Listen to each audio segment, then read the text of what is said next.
वळ्यात पुढच्या बातमीकडे सामाजिक कार्यकर्त्या अंजली दमानिया बीड प्रकरणी आक्रमक झालेल्या आहेत। 28 तारखेला बीडमध्ये पदयात्रा काढण्याचा इशारा त्यांनी दिलाय। वाल्मिक कराडच्या अटकेची मागणी त्यांनी केलेली आहे। त्यासोबतच धनंजय मुंडे यांनी मंत्रिपदाचा राजीनामा द्यावा अशी मागणी सुद्धा करण्यात आली आहे। या सगळ्या संदर्भात त्यांच्याशी बातचीत केलेली आहे आमचे प्रतिनिधी देवेंद्र कोल्लटकर यांनी। पाहूयात। सामाजिक कार्यकर्त्या अंजली दमानिया आपल्यासोबत आहेत। आपण त्यांच्याशी बातचीत करतोय। 28 तारखेला बीडमध्ये आपण जाताय, जे हत्या प्रकरण बीडमधलं गाजतंय त्याविरोधात आपण मोर्चा काढताय। काय नेमकं स्वरूप असणार आहे, काय मागणी असणार आहे? कसं आहे की बीडला सर्वपक्षीय जे पदयात्रा आहे आणि आंदोलन आहे हे जे मी नंतर ऐकलं, त्याच्या आधीच आम्ही ठरवलं होतं की 28 तारखेला आपण जायचं आहे आणि पदयात्रा करायची।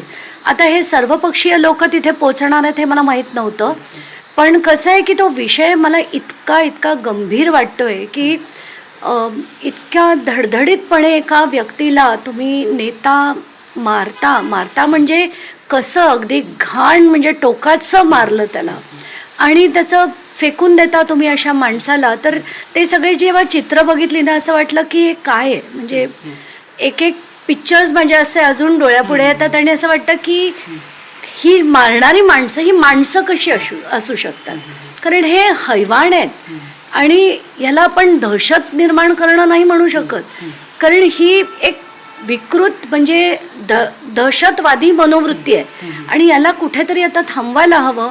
म्हणून आम्ही असं ठरवलेलं की बाबा आपण त्यांच्या घरी जाऊ आणि मला माहिती होतं हे सगळे राजकारणी त्यांच्याकडे आधी पोहोचतील, अमुक येईल तमुक येईल सगळे दाखवण्याचं सांत्वन करण्याचं नाटक करतील, पण जर खरा लढा देऊन त्याला न्याय मिळवून द्यायचा असेल तर आपल्याला खरंच काहीतरी मोठं उभं करायला हवं असं वाटत होतं। जे सूत्रधार आहेत यामागचे त्यांना अद्यापही अटक झालेली नाहीये।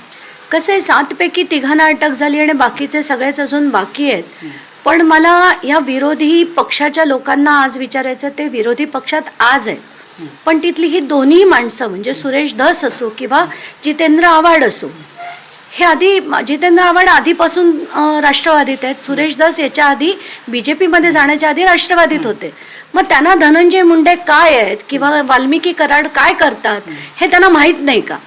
म्हणजे हे त्या अचानक त्यांना काही साक्षात्कार झाला का? म्हणजे हे एक काय असं लढल्याचं नाटक करतायत, विरोधी पक्ष आहे म्हणून दाखवायचं, लोकांना किती आक्रमकपणे मी लढतोय असं दाखवायचं, पण विषय राहिला बाजूला।